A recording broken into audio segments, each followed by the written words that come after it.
दोस्तों, हमारे देश के प्रधानमंत्री नरेंद्र मोदी आने वाली 9 मई को रूस की यात्रा पर जा सकते हैं, क्योंकि रूस के राष्ट्रपति पुतिन ने 9 मई को रूस में होने वाले उनके राष्ट्रीय पर्व विजय दिवस परेड में भारतीय प्रधानमंत्री को आमंत्रित किया है। और यदि प्रधानमंत्री इस यात्रा पर जाते हैं तो उनकी पिछले 12 महीनों में रूस की ये तीसरी यात्रा होगी। वहीं मोदी जी की ये तीनों यात्राएं ऐसे समय में निश्चित की गई हैं जब रूस और यूक्रेन का युद्ध चल रहा है, जबकि भारत इस युद्ध को लेकर रूस और यूक्रेन सहित यूरोप के सभी देशों से समान दूरी बनाए हुए है और अपने आप को हमेशा निपक्ष बताता है। लेकिन यदि मोदी जी आने वाली 9 मई को रूस की यात्रा पर जाते हैं, जो पिछले एक साल में उनकी रूस की तीसरी यात्रा होगी, तो फिर ये कहना बिल्कुल भी गलत नहीं होगा कि भारत का झुकाव यूक्रेन और यूरोप के देशों की ओर कम जबकि रूस की ओर ज्यादा है। ये बात मैं नहीं बल्कि आने वाले समय में पश्चिमी देशों की मीडिया कहेगी,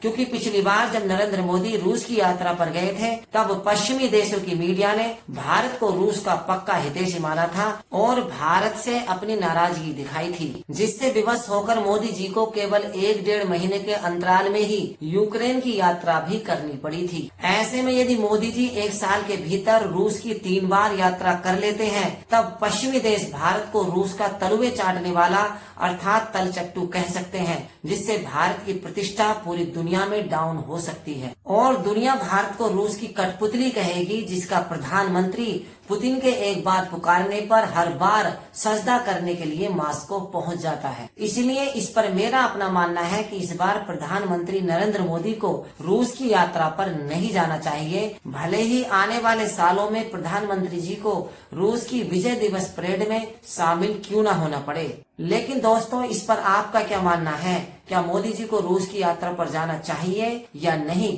कमेंट्स बॉक्स में जरूर लिखें। हालांकि भारत के प्रधानमंत्री को ये निमंत्रण रूस की ओर से आया है, इस पर भारतीय सरकार ने अभी तक अपना कोई भी जवाब नहीं दिया है। तो दोस्तों, यदि आपको हमारी जानकारी अच्छी लगी तो प्लीज चैनल को सब्सक्राइब करें और बेल आइकन को प्रेस करें, क्योंकि ऐसी जानकारी हम आपके लिए आगे भी लाते रहेंगे।